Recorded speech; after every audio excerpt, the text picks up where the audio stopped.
A cada 2 anos, um novo salvador dos videogames surge. Um título que promete mudar tudo, que vai resgatar aquela sensação perdida de jogar um game incrível outra vez. São jogos de grandes campanhas de marketing, de celebridades notórias e dilúvios de mídias, coisas que parecem gigantescas demais para dar errado. Baldur's Gate 3 não é nenhuma dessas coisas, é uma zebra, um negócio que ninguém acreditou que poderia dar certo por anos. Até que em 2023 tomou a indústria de assalto. E por intenção, ou talvez um chamado do destino, se tornou esse novo salvador. Um jogo que iria resolver o mundo dos games de uma vez por todas. Um escolhido que abriria as portas para grandes jogos como ele no futuro. Aqui estamos, 2 anos depois, para descobrir tintim por tintim de como Baldur's Gate 3 foi feito, o que tem nesse jogo de fato e principalmente, o que sobra dele depois do hype. As origens de Baldur's Gate 3 são por duas vias. Primeiro vamos a 1996, com a fundação da Larian Studios, por Sven Vick já, tá? Ele que é um cara que vai ser uma figura central durante esse vídeo, vai surgir em vários momentos quando a gente estiver falando do jogo ou mostrando marketing, porque ele é realmente o cabeça branca ali, o cara que manda na empresa e que assume um papel de liderança. Se os jogos da Larian fossem filmes, ele seria o grande diretor ali, né? Ele meio que tá em tudo, não necessariamente codando cada área que tu joga, mas fazendo um papel de gestão acima de praticamente todos os aspectos do jogo. A essa altura ele é um cara de muito renome, que vai para as awards com sua armadura e tudo mais, mas por muito tempo a Larian teve aquele espaço de estúdio cult, digamos assim, que fazia jogos que eram célebres, mas mais célebres pro nicho, pouca gente conhecia e a coisa ia se fundamentando pouco a pouco. Eu acredito que a chave virou para eles de uma vez por todas a partir ali de final de 2012, início de 2013, quando começou a ficar popular a coisa do crowdfunding, né? Que aproximou muito vários estúdios de seus fãs e permitiu para a Larian fazer o que era uma grande vontade de Sven Vick, por assim dizer, que era trazer os RPGs clássicos, os CRPGs de volta, né? Então eles vão lá, abrem um Kickstarter e aqui está a nossa ideia, Divinity Original Sin. Por favor, se vocês pilharem, nos ajudem a fazer isso. Eu acredito, até um pouco efeito borboleta das ideias, que a gente não estaria contando essa história aqui hoje se esse crowdfunding não tivesse sido o sucesso que foi. Eu acho que ele e tudo que aconteceu em volta dele foi essencial para pegar o nome da Larian, que era uma empresa super nichada, e catapultar ele para o mainstream de uma maneira que trouxe muitos olhos para a empresa, não só de fãs, como de críticos e como de outras empresas. Mas lembre-se, a origem de Baldur's Gate é por duas vias, e se por um lado temos a Larian, pelo outro lado temos a franquia Baldur's Gate, que por outro lado vem de 1998 via BioWare, né? E naquela época, os Classic RPGs, eles estavam com tudo, né? A gente tem um podcast aqui no canal que debate um pouco mais da origem e desse momento deles, mas eu posso te garantir que Baldur's Gate foi um sucesso por si só em um momento que os videogames funcionavam de uma maneira completamente diferente. Não é à toa que virou uma pequena franquia, uma franquia humilde, por assim dizer, com 2 títulos de um jeito e 2 completamente diferentes. Um texto adicional que pode ser útil para quem não sabe é que Baldur's Gate não é uma propriedade intelectual que vem do zero, por assim dizer, né? Não foi a BioWare que criou. É uma propriedade que vem, na verdade, do D&D, do mundo de Forgotten Realms, especificamente. E o D&D, o Forgotten Realms e tudo que envolve esse panteão de mídias vem da Wizards of the Coast, que é aquela empresa que é tradicional nesse segmento lá nos Estados Unidos, que é dona também do Magic e de vários outros produtos. É curioso, inclusive, que enquanto a Larian fazia Divinity Original Sin, eles já mandavam pitches e ideias, pelo amor de Deus, Wizards of the Coast, deixa a gente fazer alguma coisa com D&D, etc e tal. E a resposta inicial era negativa, isso tem entrevistas da galera da Larian falando disso, dizendo que não, eles diziam que a gente era um estúdio inexperiente e não queriam deixar a gente botar a mão naquilo ali, então a gente foi criando os nossos próprios caminhos. A Wizards of the Coast, pra quem não conhece, ela é uma empresa que ela não tem muita fama de ser assim, gente boa, generosa com as pessoas e empresas que querem trabalhar com as propriedades intelectuais dela, né? Então eu acho que tem um sabor, tem uma certa ironia divertida no fato de que o primeiro Divinity foi um sucesso absoluto, Divinity Original Sin, o grande clássico novo dos RPGs e tudo mais, E aí, quando a Wizards viu que vendeu do jeito que vendeu, e a Larian já estava bem avançada no processo de fazer o Divinity Original Sin 2, aí que a Wizards começou a considerar a proposta. Então, por volta de 2017 ali, são criados os primeiros design documents de Baldur's Gate 3. E aqui, se tu me permite, eu vou explicar mais ou menos como que funciona a negociação entre uma empresa como a Wizards of the Coast, que é a detentora da propriedade intelectual, e um estúdio como a Larian, que quer pegar essa propriedade intelectual, usar partes dela para fazer o seu jogo, tá? Isso tudo é dito com base em documentos, entrevistas e diversas opiniões de donos diferentes de estúdio que eu estudei para fazer essa e várias das outras reviews que estão aqui no canal. Mas a coisa ela funciona mais ou menos assim, tá? Tu entra em contato com alguém dentro do estúdio, diz que tu quer marcar uma reunião, que tu tem interesse em apresentar uma ideia, etc e tal. Vocês se reúnem, os CEOs, ou o diretor disso, ou o diretor de mídia, ou o diretor de produto, ou todo mundo junto, não sei o que. Faz uma ideia inicial e muitas vezes a negociação acaba por aí mesmo. Porque o estúdio diz, não pilho, não vou querer que tu mexa na minha propriedade, tu vai embora com o teu estúdio de videogame, cada estúdio fica no seu canto fazendo suas coisas. Mas quando dá certo, a coisa ela caminha por várias etapas, até dar certo de fato. Uma Wizards of the Coast que tem no seu grande produto a propriedade intelectual, ela se reserva o direito de dizer assim, achei a tua ideia interessante, agora aqui vai um mapa de etapas que tu precisa completar se a gente de fato vai fazer isso. Se eu de fato vou assinar esse contrato contigo. E isso até assim não é uma coisa muito maligna ou maldosa ou muito severa da Wizards of the Coast. É uma prática comum de negócio no mundo de entretenimento americano, né? Uma coisa que serve até para a Wizards ter de garantia que a Larian conseguiria atender metas simples. Digamos assim, vocês nos entregaram um primeiro documento de design. A gente quer daqui 15 dias 15 referências que vocês vão usar num outro documento de design que tem que ter no mínimo 50 páginas e vai detalhar o que vocês pensam pro plot, quais as ideias de personagens, qual vai ser o tamanho do game, vocês pensam em vender ele quanto, quais seriam as projeções, tudo isso, claro, baseado no maior número de dados reais possíveis, né? E assim a negociação andaria, depois que um documento desse é aprovado, viria algum outro, e assim iriam através de vários checkpoints até que a coisa finalmente funcione. Em julho de 2019, então, é revelado Baldur's Gate 3, numa conferência do falecido Google Stadia. É curioso que na época isso era um acordo do Google com a Larian, uma publi, por assim dizer, onde eles pagaram ao estúdio uma boa quantia por essa forma de propaganda, exclusividade ou o que quer que seja que estava no contrato, né? Eventualmente o Stadia fracassaria, antes mesmo até do Baldur's Gate ser lançado por completo.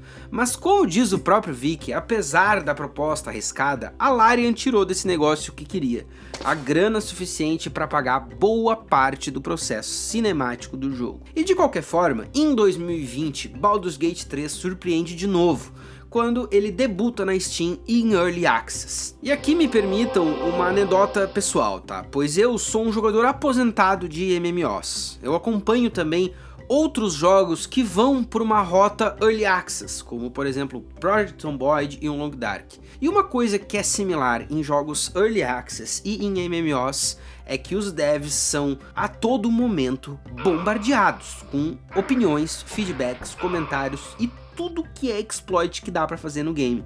E aqui dá até pra tentar fazer uma psicologia de bar e tentar entender o ponto de vista da comunidade. O que vai adiantar lá no subreddit do Fallout 4 tu ficar reclamando de um bug ou de uma feature esquisita? Não vai adiantar em nada. A Bethesda não tem interesse em remediar um jogo de 2015 que não é prioridade hoje. Já um jogo ongoing, como um MMO ou um projeto Early Access que ainda está sendo desenvolvido, num caso que nem esse, a chance do feedback do player ser ouvida é muito mais alta. Então eu acho que é de propósito mesmo que a comunidade faz mais barulho, é muito mais dramática e muito mais incisiva.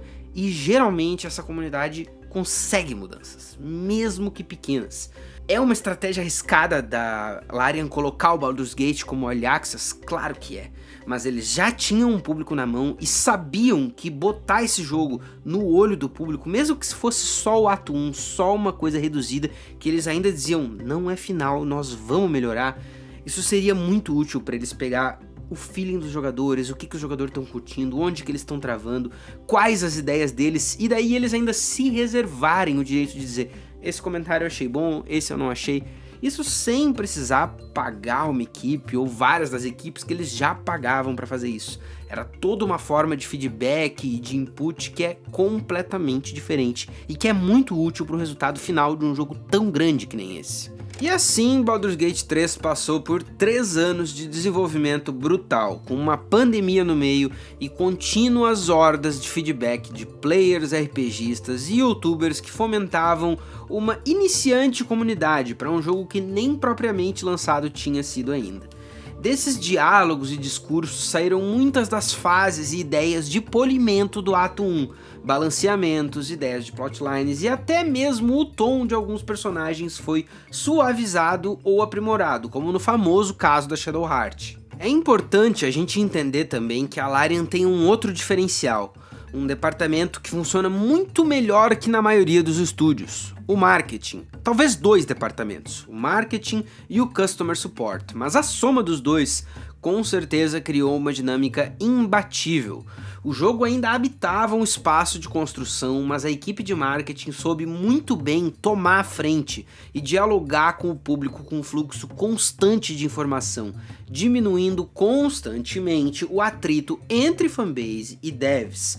Assim que conseguiam resolver todos os dramas que aconteceram, da primeira polêmica de ser igual ao Divinity a todas as outras que vieram de pequenos patches que mudavam isso ou aquilo. Os updates da equipe viraram pequenos eventos por si só, e isso aproximava a galera para perto do estúdio de uma maneira que Ubisofts da vida jamais ousariam sonhar. Quando agosto de 2023 bateu na porta, a Larian estava pronta, ou tão pronta quanto conseguiria estar para competir com os grandes títulos do ano, Alan Wake 2, Starfield e outros vários. Foi assim, num misto de confiança e antecipação, que saiu Baldur's Gate 3. O game é gigantesco. Tão gigantesco que essa review precisou ser desenvolvida que nem Baldur's Gate, em colaboração. É a primeira aqui do canal que 3 pessoas diferentes escreveram, filmaram e trabalharam em cima. Eu, Lucas, o clássico narrador das reviews, Talex JP, um total verde em RPGs, mas fundador aqui do canal que vocês conhecem, e Vitor Chagas, nosso rei do social media e também conhecido como o infame ratão de banhado dos JRPGs. 3 perspectivas diferentes e formam o texto daqui pra frente, e assim buscamos trazer alguns dos diversos pontos de vista que chegam num título tão hypado como o BG3. O primeiro acerto do game é unânime entre todos que chegam a encostar em Baldur's Gate. A apresentação é espetacular. As cutscenes, a user interface, as animações, tudo parece atingir a meta. Qualidade AAA, apesar das origens indie. Creio que muitas das finesses que experienciamos no produto final também são um produto de coisas que citei aqui, como por exemplo o Early Access, mas também muito vem do jogo já estar no ar há 2 anos. Estamos jogando ele e fazendo essa review em 2025. As jogatinas do canal, independente de quem que começou da nossa equipe, só começaram a partir do BAFTA de 2023. Então já pegamos o jogo muito mais redondo, 3 playthroughs diferentes em momentos diferentes do lançamento do jogo, depois de mais de 2.000 bugs corrigidos e várias features adicionadas em últimos patches, etc e tal. Mas ainda assim, eu acho que a apresentação e o acabamento de um jogo como um todo é muito importante destacar como um ponto positivo, pois é muito satisfatório jogar um negócio que realmente se encontra bem polido, bem refinado, funcional e que tu não precisa comprar mais nada. Tu comprou o jogo, tudo o que tu precisa para jogar ele tá ali dentro, não tem cosmético, não tem item, é aquilo ali e deu pro louco. Que alegria que é jogar um jogo assim no ano de 2025. As primeiras horas de Baldur's Gate 3 são recheadas de coisas que enchem os olhos. O poder de escolha que tu tem criando um personagem é realmente libertador. Das variadas origens, as combinações que dá pra fazer de classes, Baldur's Gate 3 tem de tudo pra ti. E não só nisso, porque a gente tem muito jogo dentro desse jogo. de formas variadíssimas. Tem puzzle, tem diálogo, tem combate, tem drama, romance, coleta, exploração, destruição de ambiente e muito mais. Na exploração a gente podia gastar uma review inteira, porque os mapas são imensos, recheados, realmente recheados de segredos, e é comum o jogador tropeçar em side quests e plots sem nem imaginar que isso ia acontecer virando a esquina. Nada disso é forçado, o jogo consegue, tem um negócio ali no ato 1 que o jogo realmente consegue te botar num caminho com vários desvios, mas nada disso parece filler, parece que realmente o mundo tá te levando a oportunidades, tu escolhe se tu aproveita elas ou não, vai embora, entendeu? O jogo te deixa livre pra ter o teu livre-arbítrio e ele te coloca no caminho de exercitar isso. Em outras reviews do canal, eu faço questão de identificar como os jogos são bonitos. Mesmo jogos ruins como Far Cry 5 são espetáculos visuais. E quando tu tá vendo a review, eu acho que isso é bem transmitido. Isso é uma das nossas intenções, pelo menos, né? No Baldur's Gate 3 a gente tem um troço diferente. Ele é um jogo semi-isométrico, então é complicado ele competir com deleites visuais como The Last of Us 2 ou Mad Max.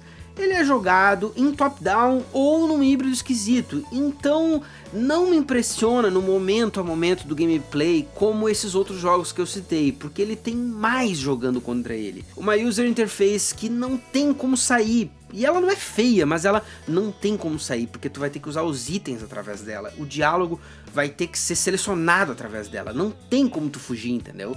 Daí tem o zoom, que é um zoom que é terceira pessoa, mas é meio esquisito, e eu sempre que eu tô jogando eu tenho a impressão de que o zoom ele é meio angulado pra baixo, pra tu não ficar com a linha no horizonte, então isso é uma coisa que demora pra se acostumar, ou que então o cara nunca se ligou, mas depois que ele se liga é difícil de descolar assim, fora os fatos que são necessários de um jogo isométrico como esse, né? Os interiores não tem teto, exceto nas cutscenes. É difícil de o jogo ser bonito quando ele tá mostrando essas coisas, né?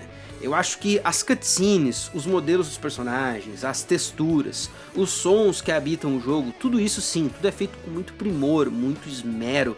Não tem como dizer que um Astarion animado, do jeito que ele tá na cutscene, não é um modelo de referência para tudo que é cutscene dali pra frente.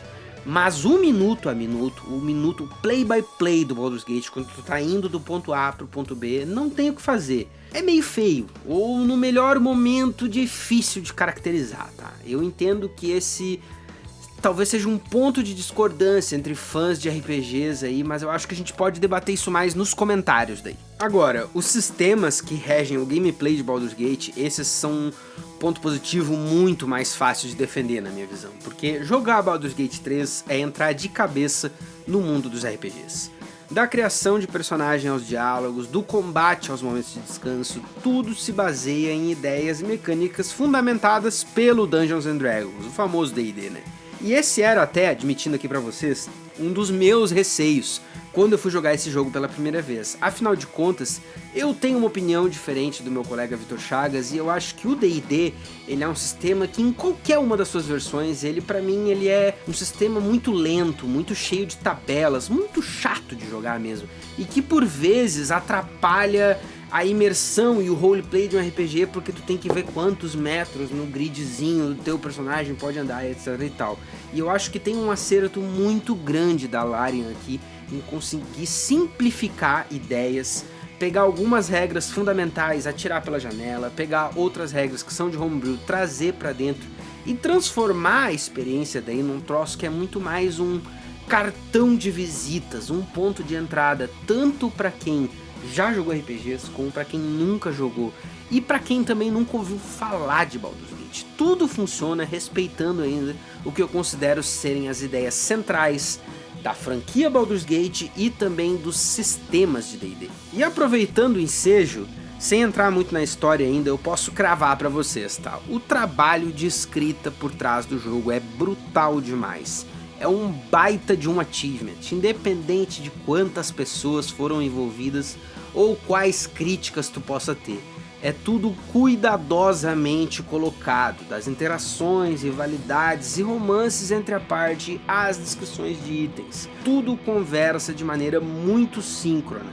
Na era em que qualquer jogo é supostamente woke, te afirmo aqui que temos um que consegue trazer pautas quentes, sem soar como o roteirista da série da Velma, e muito pelo contrário, tem dilemas e situações que cada pessoa vai reagir diferente.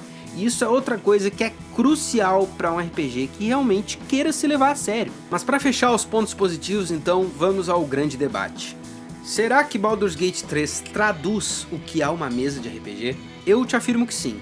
A fluidez e a imensidão do mundo representam quase que perfeitamente uma boa campanha de RPG. E a trama que vai se desenvolvendo tem fases, etapas e arcos, também retratando o que um bom mestre quer que os seus jogadores experienciem.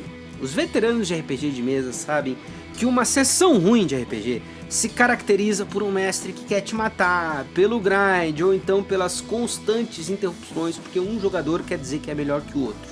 No Baldur's Gate 3, nada disso acontece. O panorama do jogo e as desgraças que acontecem nele tem seu senso de justiça. Isso é uma coisa que é muito difícil de balancear. Mas aqui penso que também começam a surgir os problemas de Baldur's Gate 3. Pois ele não é um jogo perfeito. Nada disso, por incrível que pareça. Por se parecer com um RPG, ele tem suas vantagens, mas também seus defeitos, diversos deles irreconciliáveis. Vamos falar do elefante na sala primeiro. O jogo é muito lascivo, não tem uma palavra melhor, porque o fato é que todos os companions querem muito te dar. Isso é uma coisa que pode soar até meio conservadora, mas não me entendam mal, tá? Não tem nada a ver com isso. E sim com a bizarra necessidade dos teus companions toda noite do ato 1 quererem a famosa fornicação. Chega a ser cômico quando cada um tenta chegar em ti de maneiras diferentes, nada sutis, e ainda fica triste se tu rejeita, tá? Eu acredito que isso chegou até a avacalhar um pouco a minha imersão em alguns pontos, porque realmente chega perto de ser uma paródia, assim, tipo, eu faço duas coisas que agradam o Gale e ele tá dando em cima de mim, independente de se eu sou um anão, um Dragonborn, um humano, um orc, tudo, acabou, assim. E todos os personagens são assim. Eu acho que é um troço que é muito peculiar desse jogo especificamente, e que eu não vejo da mesma forma em outros RPGs que tem romance, como Cyberpunk, Fallout, Mass Effect. Alguns são até mais sexuais que os outros, digamos assim, mostrando cenas, que nem o Cyberpunk, etc e tal. Outros são um pouco mais românticos, ou então mais abstratos, que nem um Fallout ali, que deixa algumas coisas bem subentendidas e tal. Mas o Baldur's Gate 3, ele é diferente. É uma pegada que é lasciva, em que a cena de coito, ela chega a ser tratada assim como uma recompensa. Ah, finalmente, olha o que tu conseguiu fazer com a Lae'zel. É uma coisa que é muito intrínseca desse jogo e que eu acho que, por vezes, realmente quebra a imersão. Então não tem como não ser um ponto que é negativo. O romance é algo que é sim inerente a RPGs de mundo aberto, mas eu acho que aqui se passaram um pouco, tirando muito do tom sério de alguns momentos e algumas vezes que tu vai dormir no acampamento, porque é sempre ali que isso acontece, né? A gente não pode esquecer que essa é uma história que ela é pra ser apocalíptica, que as pessoas elas estão prestes a morrer. Então eu até consigo entender assim que, não, mas é que como todo mundo acha que estamos vivendo cada dia como se fosse o último, negócio é meter mesmo e vamos dar-lhe, mas eu acho que o jogo ele poderia ter tido um pouco mais de graça e um pouco mais de sutileza aqui, né? E tem uma entrevista até famosa do Sven Vick, da equipe da Larian lá, que diz que eles deram uma bufada no romance, né? Eu não sei se o que eles querem dizer é que eles facilitaram para as coisas acontecerem mais rápido, ou se foi uma coisa de não, passava por mais etapas antes, a gente tirou algumas etapas do meio. Mas eu acho que a coisa ela realmente ficou muito caricata, chega a ser funny, assim. Eu também acho que existe uma questão um pouco mais problemática, se tu tá querendo parar e pensar um pouco mais sobre ali, que é o fato de que todos os teus companions, eles são pessoas muito lindas, né? Muito de corpos padrões, por assim dizer, dessa maneira. Vou deixar assim pra vocês, tá? E por um realismo do mundo medieval, talvez isso poderia ter sido trabalhado de maneira diferente.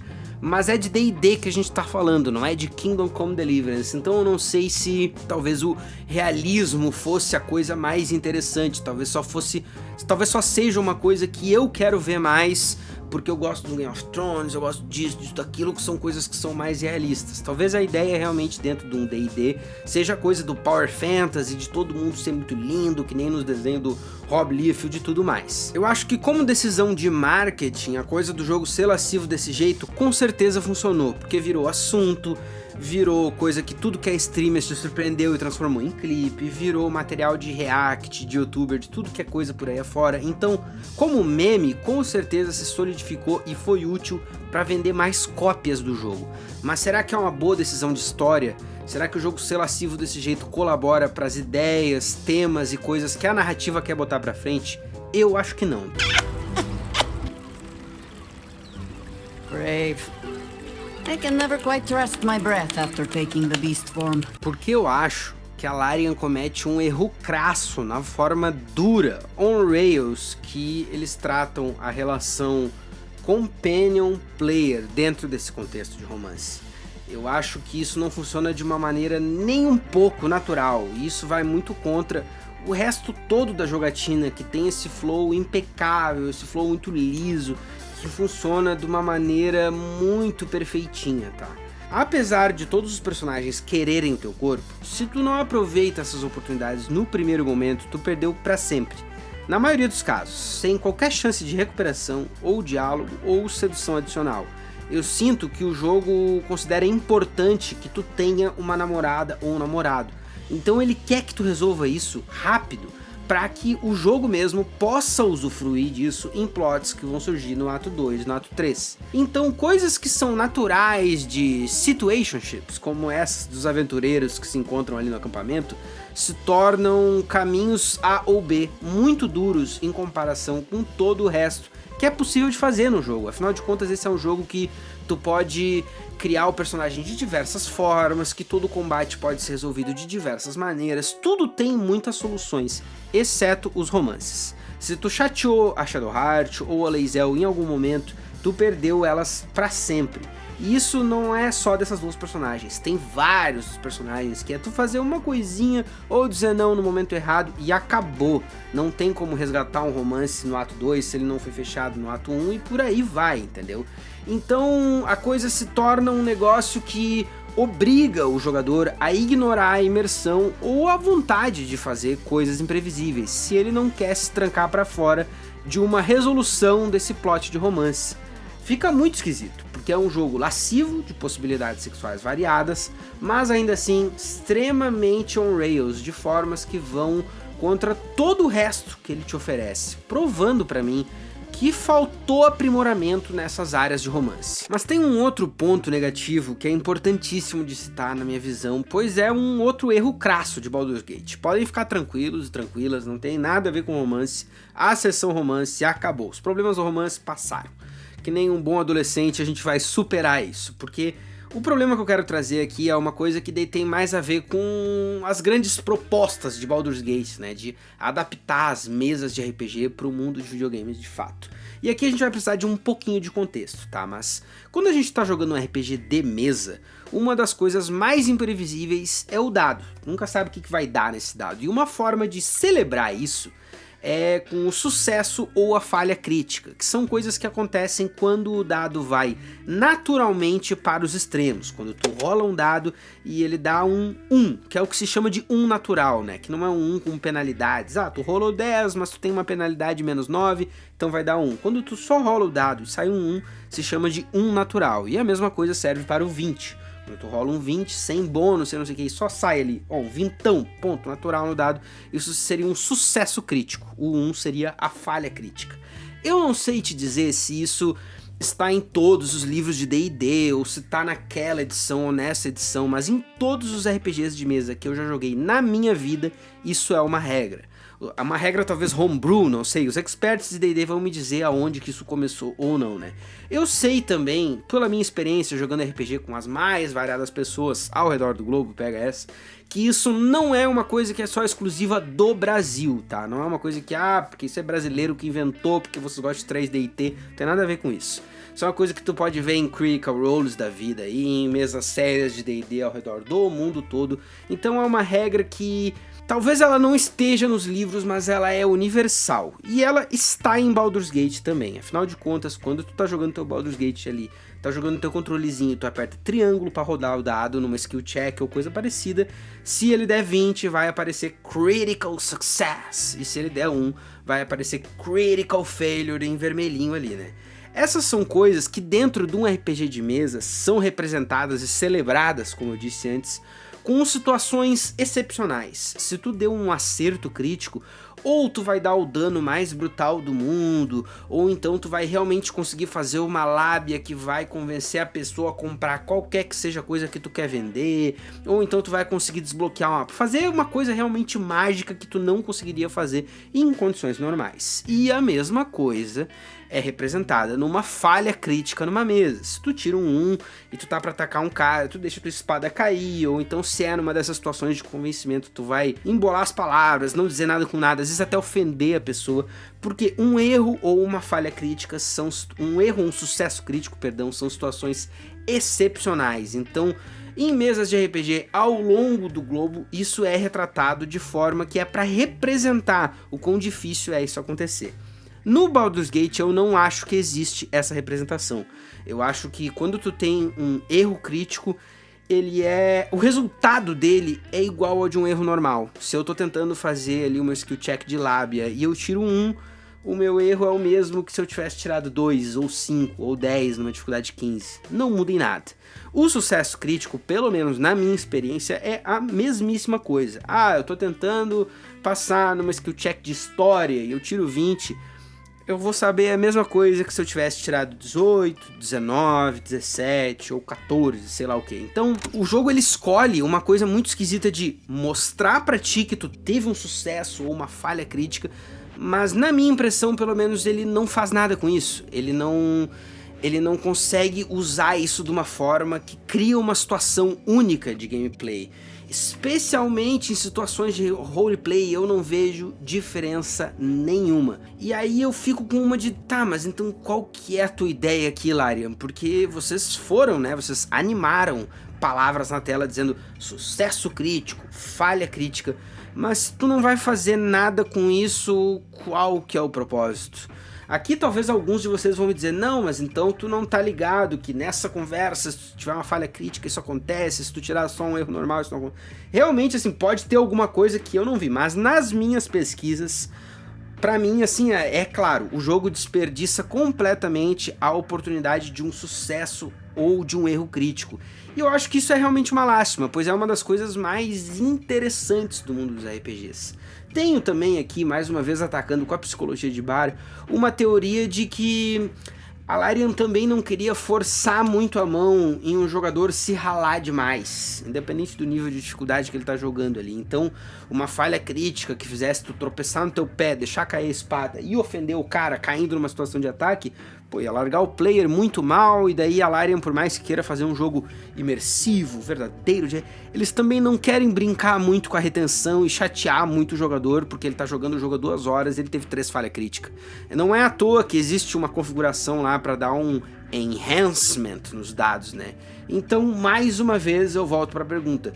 Se vocês não queriam usar isso all the way, qual que é o sentido de implementar, além de um flavor pro jogador apontar pra tela e dizer, pô, legal, hein, e nada mudar. Mas enfim, fechando os nossos pontos negativos, algumas pessoas acusam o jogo de ser longo demais, outras de ele ser de turno demais, mas a verdade é que eu não concordo com essas, tá? Eu acho que ele tem um flavor de ser de turno que é muito diferente de um XCOM da vida. Eu adoro XCOM, mas eu acho que aqui a coisa é muito mais fluida, e acho que o jogo ser longo demais é uma coisa que há controvérsias, depende do teu estilo de gameplay, então assim, vai variar de jogador para jogador. Na minha visão, a verdade é que é difícil de achar uma crítica negativa que tenha algum embasamento. Além dos gritões que vem o woke até nas sombras, que tudo é woke, não sei o que, a avaliação do jogo é avassaladoramente positiva.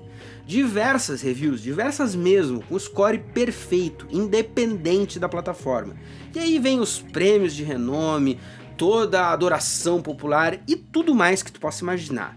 Mas eu acho que o jogo tem sim alguns problemas, que nem os que eu citei aqui e alguns outros que vão azedando outras coisas que vão surgindo ao longo do ato 2, do ato 3 e por aí vai, até mesmo avacalhando por momentos o teu senso de progressão, a tua paciência e a suspensão de descrença. Para entender essas coisas, falta então a gente discutir uma última coisa, bem importante. Vem comigo e vamos navegar logo os altos e baixos da história. Apesar das 2 décadas que se passaram e da troca de estúdio, Baldur's Gate 3 segue de maneira indireta a história que os jogos anteriores construíram. Com a licença da Wizards, a Larian conseguiu, além de um sistema, todo um mundo de informação e de contexto. O ato 1 se passa no meio de uma floresta de Elturgard, numa região que o jogo chama simplesmente de Wilderness. Aqui o jogador explora primeiros passos, vai reunindo as pessoas que vão compor a party, vai tropeçando nos primeiros dilemas e vai se familiarizando com o combate, claro. Nessa área que se passou o Early Access, inclusive, eu acho que isso ressalta muito como as coisas estão polidas aqui. O flow de uma quest a outra é impecável.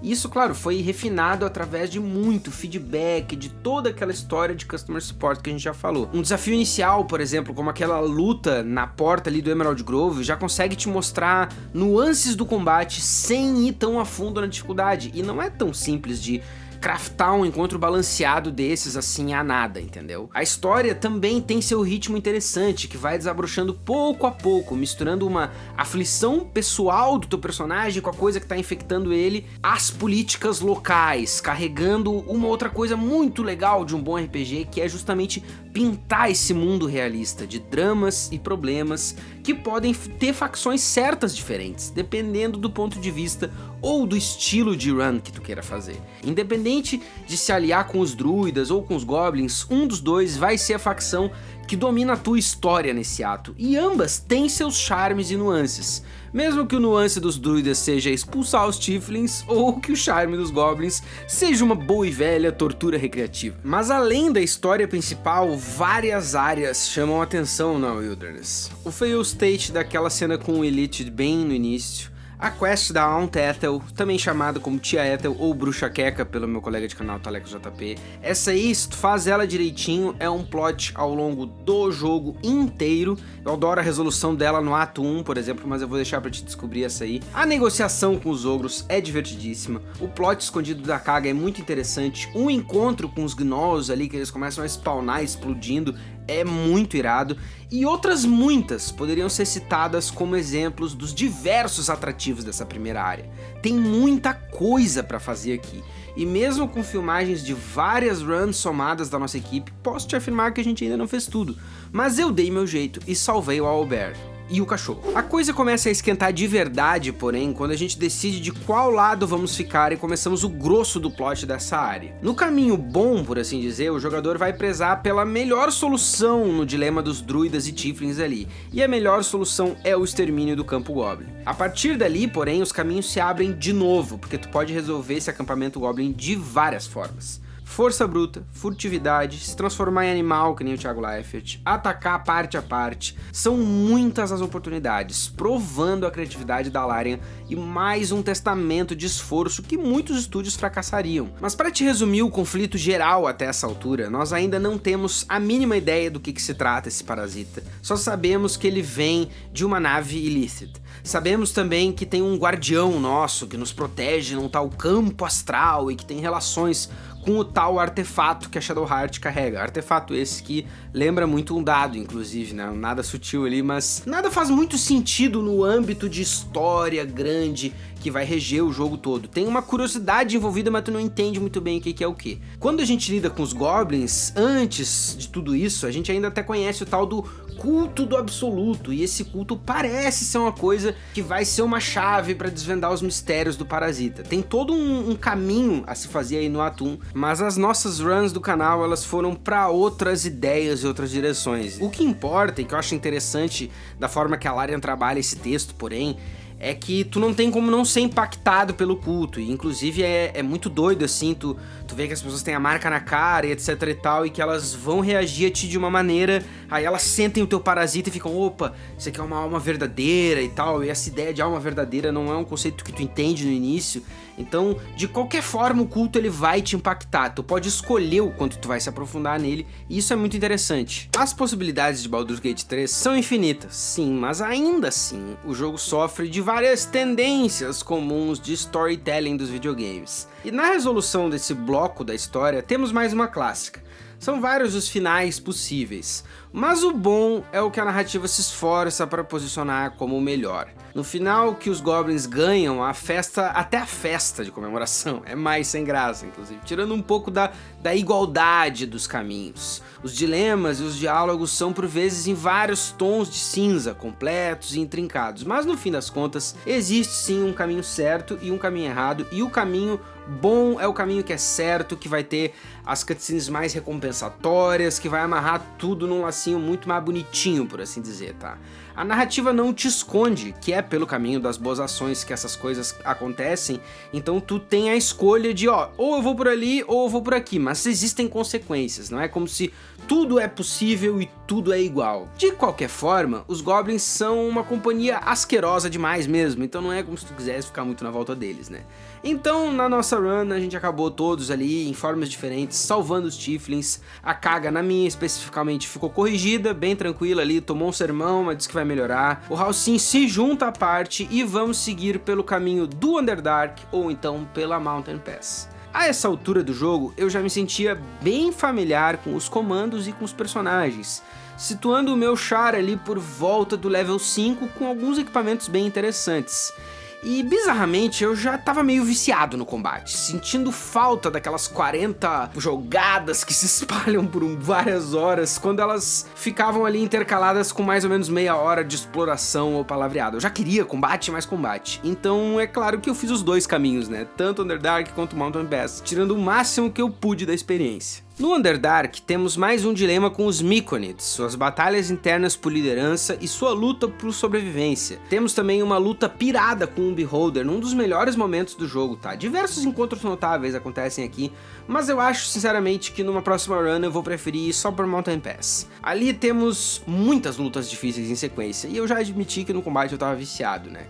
Ele é um combate que ele é longo e ele é truncado, mas ele tem uma satisfação insana, daquelas de tu se embrenhar numa luta contra um exército de zumbis e necromantes e ainda assim conseguir sobreviver, deixando todos eles zerados no chão. Se tu resolver ser louco e ainda enfrentar os Githyanki, então, a patrulha, ou até o ninho, ou tudo junto, aí tem luta pra te entreter por umas 25 horas de gameplay tranquilo. 25 horas de gameplay só numa área de uma sessão. Esse é o calibre do jogo que nós estamos falando.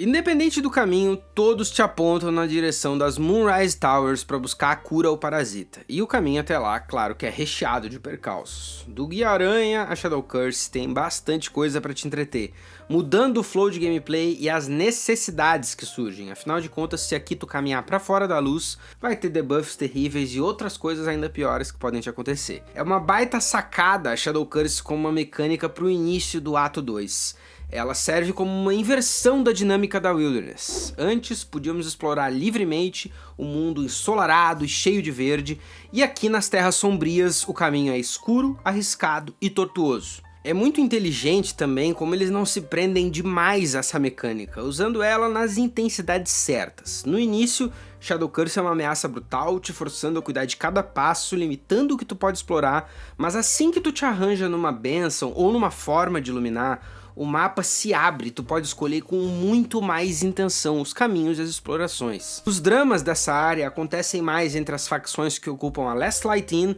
e o culto do Absoluto, esse sim agora na tua cara, sem ter como escapar, porque o culto domina as Moonrise Towers, né? Só que não é só isso, porque aqui nessa área, além de toda essa complexidade moral e política e histórica, a gente também tem uma das maiores dungeons do jogo, a Gauntlet of Shar, que eu defino como um corredor polonês de problemas, assim, que vai se resolver de diversas formas, dependendo da configuração da tua parte e da tua relação com os personagens.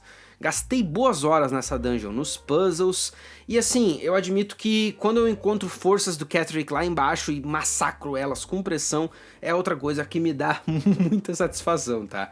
Mas apesar da perfumaria que essa área serve, eu acho que eu gostei mais, honestamente, daquela cidade ali, acho que o nome da cidade é Wraithwind Town, que, tá, a cidade ela não tem o mesmo charme de uma dungeon no subsolo que vai até o fim do centro da terra e não sei o que, mas traz essa energia de cidade destruída pela magia e pela ambição humana que conversa bem demais com fãs dos Undeads e de World of Warcraft no geral, tá? Aqui temos alguns encontros menores pra história, mas na minha visão tão interessantes quanto. Adorei quando eu caí na armadilha do Dr. Tesoura, eu não sei qual que é o nome dele, mas eu vou chamar ele de Dr. Tesoura.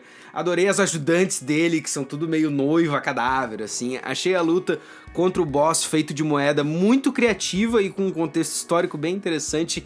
E a taverna é outra coisa que é divertidíssima. Não é o conflito que vai, assim, fazer o teu game, mas te coloca num momento diferente, lutando no meio de um bar decrépito, sem a certeza de ganhar, porque o inimigo dá um dano que, dependendo da tua build, vai ser altíssimo, assim. Tem várias áreas ao longo do Ato 2 que apresentam cenários muito evocativos, contando pequenas histórias, por vezes com itens, e outras com NPCs te atacando mesmo, que vão contribuindo mais e mais para a imersão de tu tá realmente nessa área destruída por uma maldição infernal. E no meio de toda essa ruína e desespero temos Last Light Inn, um nome bem temático inclusive, né?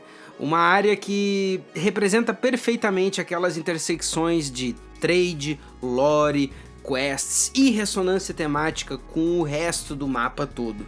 Uma coisa até quase que Firelink Shrine, dadas as devidas proporções ali, né? Estamos num lugar altamente amaldiçoado e nesse lugar os pontos de luz são muito preciosos. Então quando tu tá ali ainda navegando o mapa, sem entender bem o que é o que, com medo do que vai acontecer cada vez que tu dobrar uma esquina, traz uma sensação de alento muito grande. Tu vê que lá no fundo, ali tem uma taverna, ali tem tochas, ali, meu Deus, tá tudo certo. Tu vai pra lá e claro que a vibe é imaculada, tu consegue, tem uma representação muito boa daquele sentimento de conforto, estou numa taverna, estou numa área onde tá todo mundo tranquilo, tem aquela cena clássica medieval dos aventureiros bebendo em volta do estalajadeiro e tudo mais, mas tem um fio por baixo que corre que eu acho muito interessante de medo, ansiedade e até uma certa resiliência, porque tu tá ali e tu finalmente achou um conforto, mas as pessoas estão trabalhando, os caras estão montando barricadas, os caras estão ali na forja, porque existe um medo de que um ataque possa acontecer a qualquer momento. E é claro que um dos momentos mais legais do jogo também acontece nessa área, que é uma das mais legais do jogo, quando essa batalha finalmente desencadeia-se, né? Lá pra frente, já quando tu tá finalizando o Ato 2, tá com boa parte das coisas resolvidas, tu vai falar com a Isobel, né? Que é essa clériga que tá protegendo essa área ali. E bom, daí tu descobre que tem um espião ali que quer raptar ela e levar ela pro pai dela, o tal do Ketheric Thorm, né? Um dos lords e um dos caras que inclusive está em Moonrise Towers, né? Aqui se desencadeia realmente uma batalha brilhante, uma coisa que eu acho que é muito interessante de um ponto de vista de gameplay, mas também uma representação ideal do que é um bom conflito de RPG e, acima de tudo isso, um highlight, um clímax de uma boa história épica, aquela coisa que mistura a batalha do bem e do mal também com a coisa a nível pessoal, que tu sabe que se tu não conseguir salvar Isobel, conseguir fazer essa defesa, todo mundo que tu gosta vai morrer e a luta contra esse grande vilão vai ser posta 50 casas pra trás. Então tu não pode deixar isso acontecer. Mas pra fechar o Ato 2, é muito impressionante pra mim como o jogo consegue manter esse momentum. Apesar do que aqui já devem ser umas 50, 60, 70 horas de gameplay. Tu saiu do Ato 1 sabendo que, de certa forma, aqui que a jornada começava. E naturalmente a intensidade da história principal dá uma baixada quando o texto precisa contextualizar Shadow Curse, os plots dos Companions e tudo mais. Mas eu acho impressionante como mesmo assim ele consegue depois acelerar o ritmo de novo, até mais intenso agora no fim do Ato 2. Estamos armando a essa altura um assalto às Moonrise Towers, depois de destruir tudo o que pudemos das forças do Absoluto ao redor do mapa. Agora sim, vem uma grande batalha, e tudo é bem mais intenso que uma luta entre goblins e druidas por um lugarzinho. É a salvação de todo o ambiente e, acima disso, o primeiro confronto com um dos tais líderes do culto. Aqui já entendemos o que é o tal do culto ao absoluto, e eu achei brilhante que, na verdade, esse culto é uma grande fachada, nada mais do que um Elder Brain poderoso escravizado por Ketheric Thorm, por Enver Gortash e Orin, essa pessoa que parece uma mística, mas terrível, assim. Esses fingem serem escolhidos de Deus o tempo todo. A ideia era difundir o culto e espalhar parasitas por Faerûn inteira, até que tivessem nas mãos um exército grande o suficiente para poder destruir Baldur's Gate e o que mais que pudessem incendiar. Tudo ainda fica mais divertido no confronto final com a dublagem impecável de J.K. Simmons, e eu acho que toda a subida e a batalha em si são grandes destaques do jogo, tá? É um conflito com a pompa que merece, que te joga contra um exército de inimigos, e por mais que pareça algumas vezes que não vai dar certo, o confronto só vai acabar de um jeito. Com Ketheric Thorm morto, eu levando a armadura irada dele, a maldição levantada, todos felizes e o caminho agora para Baldur's Gate finalmente aberto. Começa o tudo ou nada.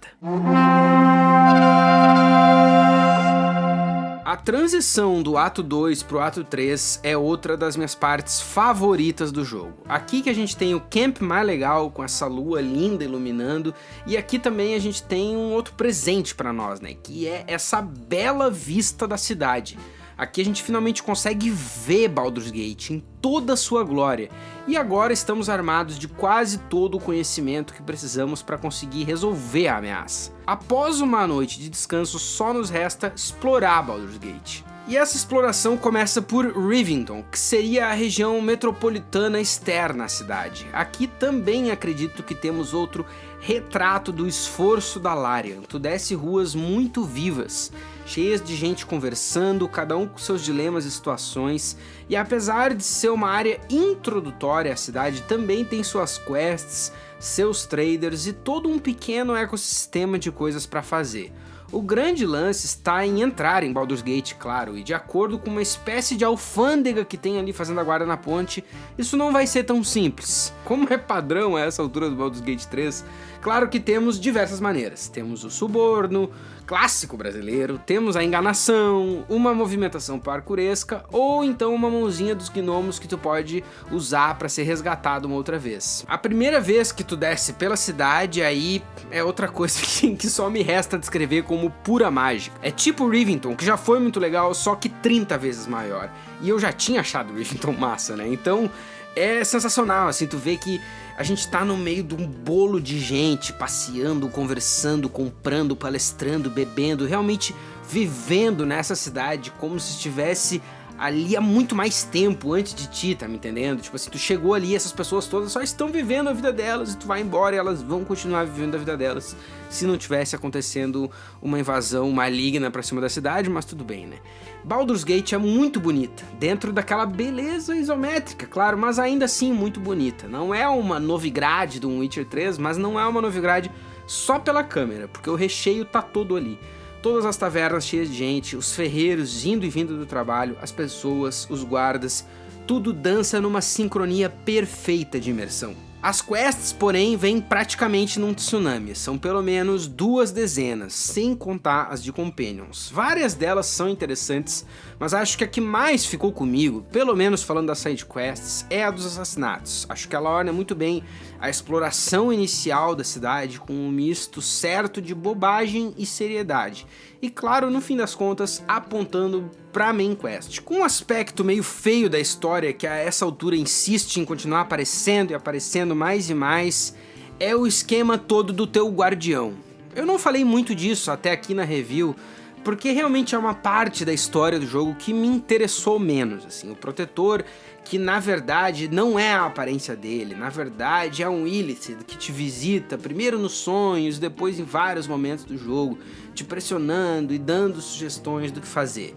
Ele mente e omite partes da história diversas vezes sob a guisa de te proteger. E apesar de eu ter me beneficiado das ações dele, eu confesso que eu nunca consegui simpatizar com o personagem, assim, ele tem um tom autoritário e fica escondendo o jogo de uma forma que eu achei muito irritante. Acho que tem um momento legal na exploração que a gente faz da casa dele, lá em Baldur's Gate mesmo, lá pelo subsolo e tal. Ali a gente tem uma daquelas coisas que não parece que tá revelando muito, a não ser que tu realmente sente, pare e leia as coisas direitinho ali, né? Tem história ali, com certeza. Aí, quando o nome The Emperor, não, porque o Imperador, porque ele é o Imperador, não sei, quando esse nome começa a flutuar pra lá e pra cá, daí qualquer chance que eu tinha de simpatizar com o cara realmente vai por água abaixo. Mas aproveitando o ensejo da história do Imperador, eu acho que posso cravar também que o ato 3 é o ato que mais referencia diretamente o que aconteceu nos jogos antigos.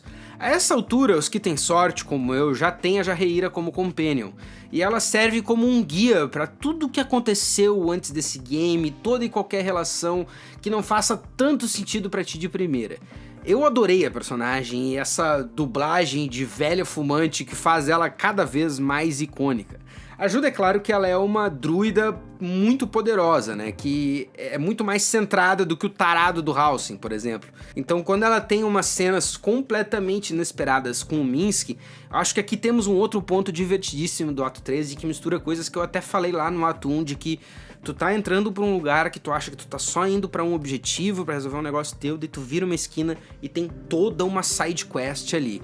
O Minsc é um antagonista muito divertido, assim, eu adoro que ele pode fazer parte do teu time, mas que ele também tem a vida dele, assim, então, como ele entrou a esse ponto da história, o jogo não tenta forçar uma profundidade nele, que nem o Gale ou a Shadowheart, que são companions que estão contigo há mais tempo. Mas depois de 20 quests e pelo menos umas 4 ou 5 dungeons enormes, tudo isso antes de tu começar a finalizar a história, a gente não tem como evitar muito que o personagem chegue logo ao nível 12. Isso é bom por um lado, pois temos acesso a ainda mais habilidades e possibilidades interessantes, mas ao mesmo tempo é aqui que os problemas do ato 3 começam a surgir, e a gente tá no início do ato 3 ainda, tá? Eu acho que pro tamanho do jogo e pra grandiosidade que ele se propõe, o level cap ser atingido no 12 e tão cedo dentro do ato 3 é um erro bem grande. Eu acho que mesmo que tu tenha uma parte pequena e evite várias das quests de companions, é muito difícil de tu não atingir esse level cap por volta de uns 40% do ato 13. E nesse ponto aqui,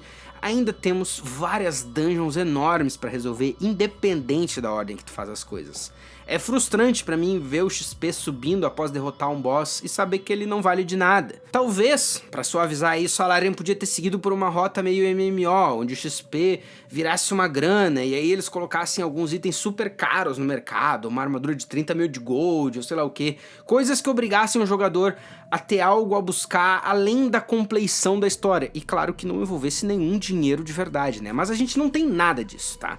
Até porque outro problema da progressão é que se tu vai jogando minimamente direito, ali, minimamente ligado no teu inventário, tu vai chegar num ponto que tu não precisa mais trocar de armadura ou arma. O jogo ele vai te entregando como recompensa justa, claro, itens poderosos, que às vezes são poderosos demais, assim, tu pode muito bem terminar o jogo inteiro com uma lança que tu acha no ato 2, por exemplo. Então, por fazer as coisas desse jeito, temos um design que tira do caminho uma das coisas mais legais de um RPG, que é justamente a progressão. Da metade pro final do ato 3, a progressão não é mais um motivo para continuar, pois já temos o nível máximo, as habilidades que queremos e dificilmente vamos precisar de algum loot. Então, quais os motivos para continuar jogando? Restam a diversão do combate, que realmente funciona, e querer ver a história até o final. Os experts em D&D que eu consultei dizem que depois do nível 12, as regras do D&D pelo menos vão ficando um pouco mais bagunçadas no seu power scaling. E algumas das descrições que amigos meus me fizeram eram coisas como: ah, cara, depois de um momento o D&D vira X-Men, vira poderzinho pra lá e poderzinho pra cá. E geralmente isso é usado pra justificar a decisão da Larian de cortar o jogo no level 12. Eu não conheço tanto o sistema pra concordar ou discordar disso, mas sei que pro meu gameplay foi bem frustrante perder o uso do XP e saber também que o que quer que seja que eu upei no level 12 foi a última vez que eu upei no jogo. Será que não teria sido interessante incluir talvez classes de prestígio, ou então algum super level 13 que fosse bem complicado de alcançar, só para que o jogador pudesse ter aquela sensação de upar uma última vez antes do confronto final? Imagino que balancear alguma coisa assim seria complicado, mas creio que teria sido muito interessante para remexer esse ato 3. E seguindo nessa mesma onda, eu acho que precisamos falar do outro problema desse ato 3. Que é que ele é muito barrigudo. Fica tranquilo, eu não tô falando de personagens ou players estilo Jabba the Hutt, aqui é body positive. Mas ele é barrigudo que nem uma avenida de cidade pequena com 9 quebra-molas. Que nem o David Jones tentando fazer um ponto sobre Resident Evil 4 ou o Thales tentando justificar por que ele compra um console de R$4.000 pra jogar jogos de 2004. Enrola, enrola, enrola e não chega no ponto nunca. Assim, deixa eu ser mais justo com o jogo. Não é que ele enrole, te atire filler pra resolver e fique nisso mesmo. A Larian respeita o jogador, então eles nunca fariam isso. O que acontece é que a resolução de muitas das quests opcionais e das histórias de Companion fica pro ato 3, e a maioria dessas resoluções envolve dungeons muito longas. Isso sem contar que tu ainda tem que catar as Netherstones da Orin e do Gortash, então ainda tem muito chão pra resolver. Eu acho que por ser o ato 3, essa é uma área que ela teve muito menos tempo de teste e absolutamente nada de Early Access, então naturalmente as coisas estão menos polidas e mais acavaladas aqui. E é por isso que, na minha visão, o ritmo do jogo se perde um pouco no final. Parece que o ato 3 anda e anda e anda e vai perdendo, finalmente vai perdendo aquele momento, vai perdendo aquele flow perfeito que terminou o ato 2 e que estava começando a te apontar pro final. Até chegar em Baldur's Gate eu joguei incansavelmente, 30 horas na primeira semana, 35 na segunda, e a coisa só aumentou quando eu cheguei no ato 3. Fiz tanta coisa que quando fui resolver a Steel Watch Foundry para resolver o Gortash lá, ali a fadiga finalmente se instaurou. E foi nesse momento que eu larguei o jogo por 2 meses, pois era só abrir o questlog que dava pra ver que me faltavam pelo menos mais 10 quests importantes antes de poder fechar a conta e passar pro Point of No Return pra realmente fechar a história. Claro que se eu quisesse ver o final logo, eu podia ter simplesmente rushado, terminado o jogo com 80 horas e não 115. Mas aí eu deixaria as histórias do Astarion, do Gale, do Gnomo e de vários outros personagens completamente em aberto. Deixaria a tia Ethel por aí, sem resolver a Bruxa Queca de uma vez por todas. Ah, não tem como isso acontecer, né? Eu teria que resolver as coisas do jeito que era pra ser feito. Pelo menos do jeito que eu sentia ser feito. Porque claro que Baldur's Gate te dá essa opção de escolha, né? Aí alguém até pode dizer, ah, mas tu poderia fazer o final, depois da load, jogar no teu tempo. E pra minha imersão isso não teve nenhum interesse. Então eu fiz o que eu senti, que foi dropar o jogo por alguns meses. Ele conseguiu me cansar, talvez pelo meu estilo de gameplay, talvez pela densidade, ou talvez por um erro de pacing da Larian mesmo. Não importa quem é o culpado, o que importa é que isso seria algo a se corrigir no ato 3 se tivessem tido mais tempo de aprimorar ele, assim como foi no primeiro. O resultado do erro, na minha visão, é a única coisa que importa. Eu larguei o jogo por meses. A transição aqui foi de segundos, mas 2 meses depois eu retomei o Baldur's Gate 3 focado em terminar tudo o que faltava e fazer o final de uma vez por todas. Outro acerto da Larian se mostra na minha visão quando eu volto pra jogar, porque o jogo ele tem isso a favor dele, é muito fácil de tu voltar, os objetivos são muito claros no questlog, os controles voltam como manteiga e os combos, pelo menos os básicos, são bem óbvios. Rapidamente eu já estava desembaraçando as complicações da Steel Watch Foundry, salvando os gnomos e indo direto pro confronto contra o Gortash. Pelo meu estilo de play, a essa altura eu tinha todos os companions menos a Mintara, e eu resolvi as quests de todos eles, exceto o Will. Eu achei ele um dos personagens mais fracos, assim, então foi muito fácil de ignorar aquela quest dele. É interessante porque na minha interpretação ele aparece no jogo super confiante a primeira vez que tu vê no ato 1, mas cada vez que eu conversei com ele mais, eu vi mais um cara inseguro, vivendo através de uma persona construída por glórias passadas, e sinceramente, o jogo é interessante demais pra eu querer limpar a lágrima de demônio, tá? Eu até liberei ele do contrato com a Mizora, mas foi mais por pena do que por interesse na lore dele. Tá, eu admito, eu também queria mais cenas com a Mizora porque ela é uma personagem muito divertida, mas de qualquer forma, o que importa é que a questline dele foi a única que realmente ficou pra trás pra mim. Mas voltando aos trilhos da história principal, como bom RPGista que sou, preparei o caminho da melhor maneira que eu pude. Dei uma última passada pelos vendors, comprei todos os pergaminhos de Bola de Fogo, Disintegrate e Blizzard, todas as poções que eu achei interessantes, craftei tudo que eu pude, e aí finalmente montei a party que iria passar pelo ponto de no return. Vermithor, meu paladino Dark Urge, com o nome referenciando aquele dragão do House of the Dragon. A Shadowheart, bem serena, de cabelo branco, resolvidinha ali, clériga, healer. Já a Reira, minha druida fumante favorita, multifunção dentro dessa party. E é claro, o Gale. Não adianta, uma das coisas que eu aprendi jogando Baldur's Gate 3 é que o Wizard ou Mago é uma das classes mais roubadas do jogo. E um Mago level 12 é uma das coisas mais poderosas que tu pode ter na mão. Então, isso é um testamento do quanto eu tive que usar o Gale, apesar de eu achar ele um mala, um dos personagens mais chatos que tem. E vamos e convenhamos, tá? Desculpa fãs do Gale aqui, mas o cara é meio mala mesmo, ele é muito chato, assim, tipo assim, falar jogadas de xadrez enquanto se movimenta é palhaçada, assim, só faltou a gola, rolei e o Starbucks. E veja bem, tá? Eu não tô criticando o texto. Eu acho que um cara arrogante que nem o Gale, ele com certeza se moveria falando torre para casa 5. O texto combina perfeitamente com ele. Ele é um personagem pedante e as frases que saem da boca dele são pedantes porque ele pensa de forma pedante. Então tá tudo certo. Ele é aquele cara que ele tá na festa, ele não tá bebendo nem curtindo, ele tá vendo uma partida de CS no celular e ele quer te explicar, inclusive durante a festa ali, por que ali poderia ter sido ele se ele tivesse investindo em Bitcoin em 2012. Sai fora, mané. Sai, vai, pega teu rumo, pega. Qualquer coisa, tu sempre pode se explodir pra nós, daí finalmente tu vai ter sido um cara tri, assim. Daqui pra frente, tudo é espetáculo. O jogo sabe que é o início do fim, então ele vem com tudo. As cutscenes são grandiosas e a direção de arte vem forte de novo, traduzindo de maneira irretocável o desespero e o caos de Baldur's Gate sendo finalmente atacada. É outro daqueles retratos perfeitos do que é a fantasia épica, RPG e tudo o que mistura essas coisas. E claro que eu já pulei uma parte, pois antes do ataque ainda temos que resolver o imbróglio final do artefato misterioso, Imperador e de Orfeus, o líder messiânico dos Githyanki. E aqui, sendo sincero pra vocês, eu fui bem simplista. Depois de resolver tudo lá no Rafael, eu peguei a Orphic Hammer e odiei a ideia do Imperador assimilar alguém. Isso me deu uma repulsa só de pensar, assim. Eu não quero pensar em tu assimilando alguém, ô Imperador desgraçado. Tipo assim, posso te dar uma assimilada pra cima de Moá? Não, muito menos pra cima do cara que tá preso há uma eternidade. Eu não vou fazer isso com ele, né? O Imperador é um coitadinho, é um Balduran, o cara que fundou a cidade no tempo de Guaraná de Rolha. Ele é um aventureiro semi-bonzinho, que caiu nas mãos de gente muito mais nefasta que ele, mas ele não conseguiu me convencer. Como que eu vou deixar ele assimilar outra pessoa? Devorar ela por inteiro, ou sei lá o que isso significa? Sai com a tua assimilação pra lá, meu parceiro.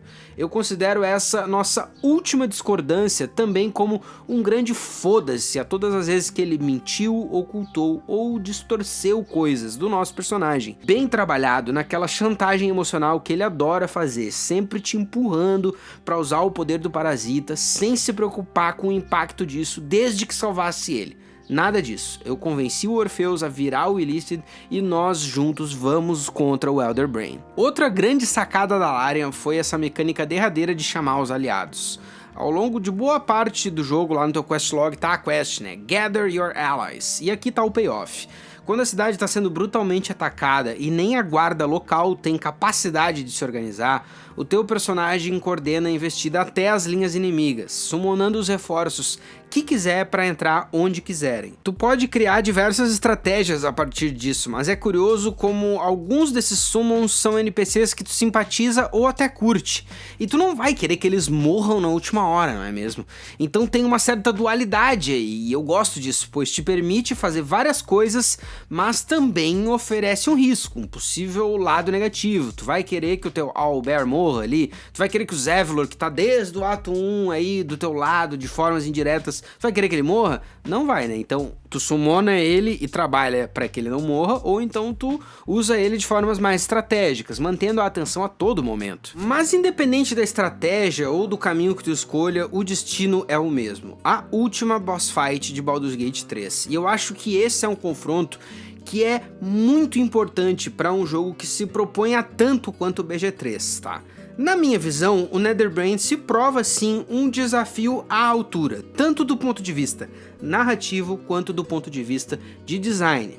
Claro que tendo o Gale na parte, tu tem um simples skip à luta à mão, e não é como se o loot ou o XP fossem ser úteis para qualquer coisa daqui para frente, mas eu pessoalmente achei muito importante a escolha e realmente escolher fazer a boss fight.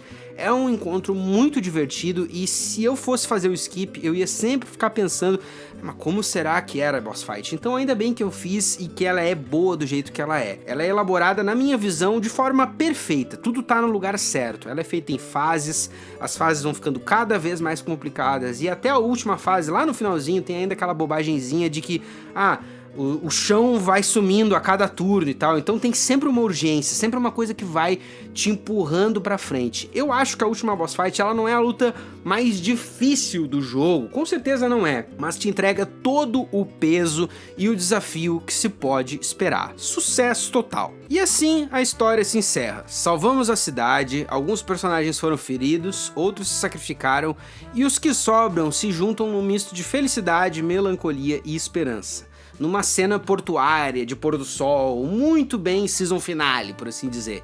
Essa cena mostra que nem o meu Astarion saiu ileso, mas é engraçado que essa cena em específico ela depende muito de quantos personagens e relações tu amarrou ao longo do gameplay. Então no meu caso, que andou com 200 companions, nesse porto a gente tem realmente um buffet de tonalidades. A Shadowheart tá muito feliz, o Astarion fica feliz, mas sai com medo de morrer por causa do sol, porque ele descobre que ele não acendeu e que agora ele é um vampiro normal. O líder Githyanki morre se sacrificando na minha mão, deixando tudo bem dramático assim, e aí eu achei que a cena tava acabando.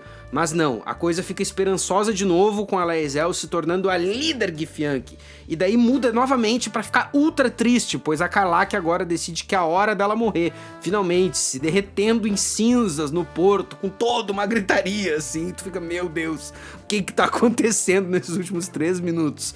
Pra completar a bizarrice tonal, só resta realmente um fade out e a ideia de que o tempo passou, porque não tinha como resolver essa cutscene, assim. O corte pro epílogo chega a ser necessário, na minha visão, e ele funciona muito bem, tendo uma energia mais controlada, bem mais consistente, e que deixa claro que, um tempo passou, então as coisas que tinham pra se resolver imediatas, elas já meio que passaram, assim. No meu final, pelo menos, eu senti uma vibe mais Disney final feliz, pelo menos a história principal ali, né?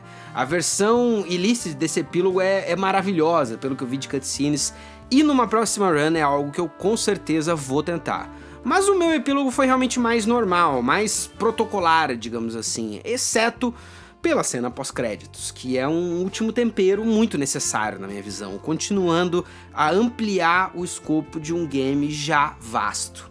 O Withers, ou Funestos em PTBR, ele acaba o jogo olhando para aquela pintura dos 3 deuses da morte e meio que rindo por último, assim. As implicações de lore são bem profundas até, incluindo o próprio mistério da identidade de quem que é o tal do Funestos, né? Mas essas eu deixo pra vocês descobrirem pra vocês mesmos, ou se vocês estão olhando pra tela agora. Mas até ignorando a lore, eu admito, eu gosto dessa simples vibe do personagem, dele ser esse cara que assiste e ajuda de fora das 4 linhas, tal qual o Ato, o vigia, manja? Aquela figura do cronista, o observador que tá ali pra garantir que as coisas não vão se desviar tanto do rumo. Até que nas últimas cenas ele mostra que ele também tinha o plano dele, e que na luta contra os 3 deuses da morte, ele venceu, por enquanto. Baldur's Gate 3 é um dos raros sucessos atuais de crítica e de mercado. Vendeu como água, e mesmo hoje, 2 anos depois do lançamento, ainda está entre os 20 jogos mais jogados da Steam diariamente. Quando eu tirei esse print, ele estava 2 posições acima do Call of Duty 200. Um baita de um achievement na minha opinião. Foi premiado e reverenciado como deveria, e até rolaram os costumeiros exageros citados lá no início do vídeo, dizendo que é um jogo para salvar a indústria, uma abertura de portas para outros do gênero, uma reinvenção dos Classic RPGs, dentre outras sandices. Eu tô gravando esse segmento algumas horas depois da nossa cobertura inicial do The Game Awards 2025, que premiou Clair Obscur, né? E que foi um evento que eu acho que ficará marcado na história como um evento que começou bem, mas terminou muito mal. E aí o que sobra de Baldur's Gate 2 anos depois do hype? Bizarramente, em 2025 ele ainda ganhou mais um prêmio agora, né, de melhor community support ali. Mas o que sobra de Baldur's Gate depois do hype, na minha visão? Será que a gente consegue dizer que a Clair Obscur ganhou porque o Baldur's Gate abriu as portas? Eu acho muito difícil de dizer isso, sinceramente. Se não tivesse sido o Baldur's Gate que ganhou lá em 2023, o papo esse ano seria que Clair Obscur está ganhando para justificar que Baldur's Gate foi roubado em 2023. Então eu acho que assim, a mídia e os gamers mais lunáticos, eles sempre vão achar uma coisa para reclamar, para dizer que isso, que aquilo. Então, na minha visão, o que sobra depois do hype de Baldur's Gate é um jogo muito bem feito, realmente um troço que é um testamento, uma carta de amor aos RPGs. Eu acredito que a gente hoje vive um mundo mais normal, onde dá pra ver assim que, não foi o mundo dos games que mudou e que tem 1 milhão de jogos que é igual ao Baldur's Gate hoje em dia. Não, Baldur's Gate ainda não abriu as portas pra uma torrente de RPGs clássicos. Pelo menos 2 anos depois eu não vejo uma enxurrada disso. Vejo jogos que pegam uma coisinha aqui, outra coisinha ali. Vejo Baldur's Gate sendo mencionado em entrevistas como o nosso jogo é grande, mas não é grande que nem Baldur's Gate. Porque o nosso jogo tem cenas de sexo assim, mas não que nem Baldur's Gate. Então, na minha visão, o que fica depois do hype, depois de toda a comoção, porque não sei o que, do jogo ser isso, do jogo ser aquilo, o que realmente fica é um jogo que é indiscutivelmente um novo clássico, um jogo gigantesco, um jogo que tem muito jogo dentro dele, muito além de mídia, de polêmica, de opinião, de youtuber sensacionalista, tem muito jogo aqui. Eu botei 122 horas no PC e botei mais umas 40 no PlayStation 5 e eu tenho certeza que tem muita coisa que eu ainda não vi. Gameplays completamente diferentes. Eu poderia montar uma parte nova, se eu quisesse, só com classes que eu não joguei em Baldur's Gate 3. Eu não faço ideia como é que joga de bardo, não faço ideia como é que joga de Warlock, nem de monge, nem de bárbaro, nem de algumas outras. Então, assim, todas essas coisas, elas vão perdurar por muito mais tempo do que o hype, do que as matérias, do que o Asmongold reagindo, ai meu Deus, não sei o que. Tudo isso fica pra sempre. Eu acho que o legado de Baldur's Gate vai ser realmente ter vindo em 2023 e ter firmado um estúdio de uma maneira que hoje em dia vai ser muito mais difícil de remover daquele lugar de sucesso ali. A Larian não corre mais esse risco de falir como ela corria antigamente. Hoje, que nem eles mesmos falam, aquilo mudou a indústria pra eles, aquilo botou eles num outro lugar e eles nunca mais vão ser os mesmos. Tudo isso fica. O que não fica, na minha visão, são todas as polêmicas, os dramas, as discussões, possibilidades e ideias que foram se perdendo pelo caminho. Eu acho que a gente tem nas mãos um jogo que ele foi muito custoso para fazer, não só de tempo, como de dinheiro e de psique de todos os envolvidos.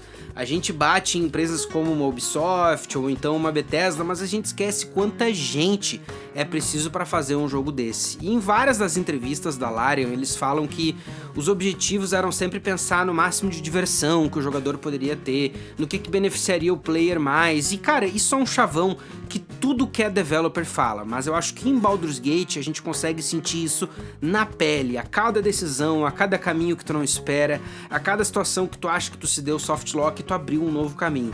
Essas coisas ficam. O que não vai ficar realmente são as polêmicas, as futilidades e as bobagens que vão todas se perder na chuva, que nem lágrimas. Inverti o discurso do Blade Runner, mas quem foi malandro aí entendeu. Tinha que ter mais uma última maneira disso pra fechar a conta aqui.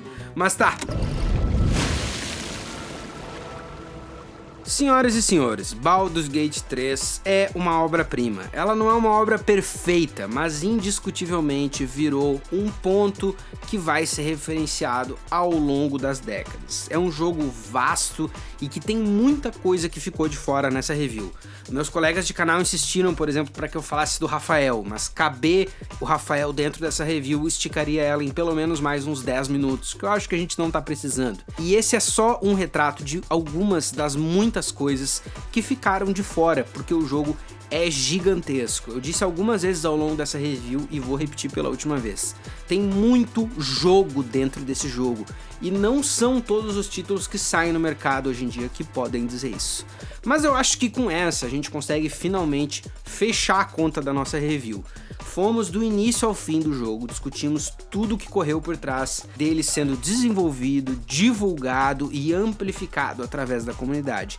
E não adianta, temos aqui uma obra-prima. Ela não é perfeita, mas será referência ao longo de muitas e muitas décadas. Se tu curtiu essa review, estamos encerrando o nosso ano letivo de Boa Noite Gamers, o nosso ano empresarial está fechando por aqui, então deixe seu like, deixe seu apoio, dá um presente de Natal pra nós, deixa um comentário, deixa um hypezinho se tu estiver vendo pelo celular, se tu estiver vendo pelo teu computador, abre no celular e deixa um hypezinho também, isso vai nos ajudar a levar esse vídeo mais pra frente. A comunidade de games aqui no YouTube é muito convidativa e quem puder, eu peço que ponha esse vídeo pra frente. Ele deu bastante trabalho pra fazer, mas eu acho que dentro do YouTube brasileiro a gente conseguiu entregar uma crítica realmente redonda, trazendo vários aspectos do jogo que eu não via sendo discutidos, principalmente sem sensacionalismo.